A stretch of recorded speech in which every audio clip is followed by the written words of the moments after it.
किस्मत के खेल भी बड़े अजीब होते हैं। जिस चीज के लिए इंसान तरसता है, वो चीज उसे न जाने कब कहां से लाकर थमा देती है। ऐसा ही कुछ हुआ था कल के दिन आर्यन और रिया के साथ। उन दोनों को जिस माँ और बाप के प्यार की तलाश थी, वो प्यार उन्हें मिल गया था, लेकिन सिर्फ एक दिन के लिए। क्या मिल पाएगा आर्यन और रिया को दोबारा से वो प्यार, और क्या मिल पाएंगे फाइनली वो दोनों एक दूसरे से?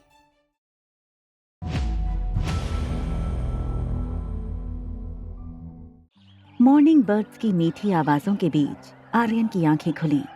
आर्यन धीरे से अपना सर पिलो से उठाकर कमरे में देखने लगा। रीडिंग टेबल पर रोहित लैपटॉप पर रोज की तरह अपने मेल्स चेक कर रहा था। बस आर्यन पहले की तरह नॉर्मल हो जाए, डॉक्टर अग्रवाल का कहा सच हो, वो बस आर्यन का एक फेज हो जो निकल गया हो। Good morning dad. Good morning Aryan, चलो नाश्ता कर लेते हैं, फिर तुम रेडी हो जाओ, टीचर आने वाली होंगी।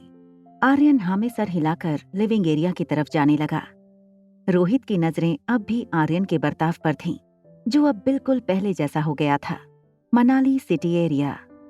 इस बीच कामिनी तेज कार चलाकर किसी का पीछा कर रही थी। थोड़ी थोड़ी देर में मुड़ते रास्तों पर बेपरवाह होकर कार चलाना खतरनाक हो सकता था, मगर कामिनी को ये फिक्र थी कि कुणाल उसकी आंखों से दूर ना हो जाए। कामिनी सुबह 7 बजे से कुणाल के घर के बाहर अपनी कार में कुणाल के निकलने का इंतजार कर रही थी। 9 बजे जैसे ही कुणाल निकला, कामिनी उसका पीछा करने लगी। बर्थडे पार्टी के बाद ना तो कुणाल कामिनी का फोन उठा रहा था और ना ही कॉल बैक कर रहा था। कामिनी को कुणाल का ये बर्ताव बहुत अजीब लग रहा था, इसलिए कामिनी कुणाल का पीछा करके पता करना चाहती थी कि आखिर कुणाल कहाँ और किसके साथ बिजी है। कुणाल अपनी कार काफी तेजी से चला रहा था। कुछ देर तक कामिनी ने कुणाल का पीछा किया। कुणाल की गाड़ी होटल पैराडाइज के गेट पर रुकी। कामिनी थोड़ी दूर रुक गई। उसने देखा कुणाल ने गेट पर सिक्योरिटी से कुछ बात की और गाड़ी लेकर अंदर चला गया। कामिनी कुणाल को पता नहीं चलने देना चाहती थी कि वो उसका पीछा कर रही थी। कामिनी ने अपनी गाड़ी वहीं पार्क कर दी। कामिनी चलकर होटल में एंटर हुई।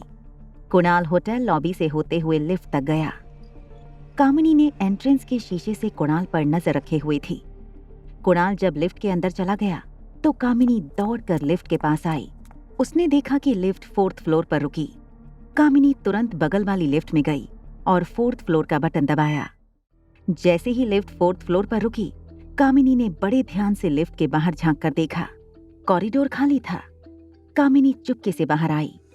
कॉरिडोर की राइट साइड से कुणाल की आवाज आई, मेरे दोस्त यहाँ शाम 6 बजे से आना शुरू हो जाएंगे। उन्हें किसी भी बात की कमी नहीं होनी चाहिए, और पैसे चाहिए तो मिल जाएंगे, मगर याद रखना कोई गलती नहीं होनी चाहिए। इसके बाद कुणाल उनके साथ बॉलरूम में चला गया। कामिनी दीवार के कोने से दबे पांव बॉलरूम के दरवाजे पर जा पहुंची। उसने दरवाजे से झांक कर देखा तो कुणाल अपने हाथ हिलाकर कुछ समझा रहा था। सारा हॉल फूलों से सजा देना, और हाँ, ये बीच में एक स्पॉटलाइट और मुझे एक फॉलो लाइट भी चाहिए। जब मैं वो दरवाजे से अंदर आऊंगा, मेरे हाथ में फूलों का गुलदस्ता होगा। मैं चाहता हूं कि वो फॉलो लाइट मुझे फॉलो करे। मैं चलकर लड़की के पास आऊंगा और जैसे ही मैं उसके पास पहुंचूं, हॉल की सारी लाइट ऑन कर देना। ठीक इस वक्त डीजे से कहना कि मेरा सेलेक्ट किया हुआ गाना बजा दे। दरवाजे के बाहर खड़ी कामिनी कुछ समझ नहीं पा रही थी कि कुणाल आखिर करना क्या चाहता था। तभी वहां होटल का एक सफाई स्टाफ वहां आया। उसने कामिनी को इस तरह खड़े देख हैरानी से पूछा, एक्सक्यूज मी मैडम, आपको कुछ चाहिए? कामिनी घबरा गई, कहीं कुणाल को उसके बारे में पता ना चल जाए। वो वहां से भाग निकली। सफाई वाला उसे आवाज देने लगा, अरे मैडम, क्या हुआ? क्या हुआ मैडम? क्या हुआ मनोज, क्यों चिल्ला रहे हो? पता नहीं सर, एक लड़की यहाँ दरवाजे से लगकर खड़ी थी। उसके हाथ में उसके जूते थे। मैंने उससे पूछा कुछ चाहिए आपको, तो भाग खड़ी हुई। मुझे लगता है वो गलत फ्लोर पर आ गई थी। तुम्हारी शक्ल देखकर डर गई होगी। बाकी स्टाफ वाले सफाई वाले मनोज पर हंसने लगे। कुणाल ने मनोज के हाथ में 2000 रुपए दिए। कुछ और पैसे दिखाकर कुणाल ने कहा, मेरा एक काम करोगे? अगर काम हो गया तो और 2000 दूंगा। जरूर करूंगा साहब, आप काम तो बोलिए। कुणाल ने अपनी जेब से फोन निकाला। फोन की गैलरी में जाकर उसने रागिनी की तस्वीर मनोज को दिखाई। कुणाल ने मनोज को तस्वीर दिखाकर कहा, इस लड़की को गौर से देखो, इसका नाम रागिनी है। और ये तुम्हारे होटल में ही रुकी है। बस तुम्हें ये पता लगाना है कि होटल के किस रूम में रुकी है। फिर कुणाल ने जेब से एक लेटर निकाला और मनोज को समझाया, जैसे ही वो मिल जाए उसे बस ये लेटर दे देना। फिक्र मत कीजिए, आपका काम हो जाएगा। लेटर इस लड़की तक पहुंच जाएगा। कामिनी गहरी सोच में अपनी गाड़ी की तरफ बढ़ रही थी। उसे ये तक पता नहीं था कि उसकी पाँव की सैंडल अब तक उसके हाथों में थी। कामिनी ने दरवाजा खोलकर सैंडल को बगल की सीट पर डाला। वो जैसे ही गाड़ी में बैठी, उसने देखा कुणाल अपनी गाड़ी में तेजी से होटल पैराडाइज के गेट से निकल रहा था। कामिनी तुरंत स्टीयरिंग व्हील के नीचे छुप गई। उसने कुणाल की गाड़ी को आगे निकलते हुए देखा। कामिनी समझ नहीं पा रही थी आखिर कुणाल ये सब क्यों कर रहा था और किसके लिए। कुणाल ने गाड़ी में तेज म्यूजिक लगाया हुआ था।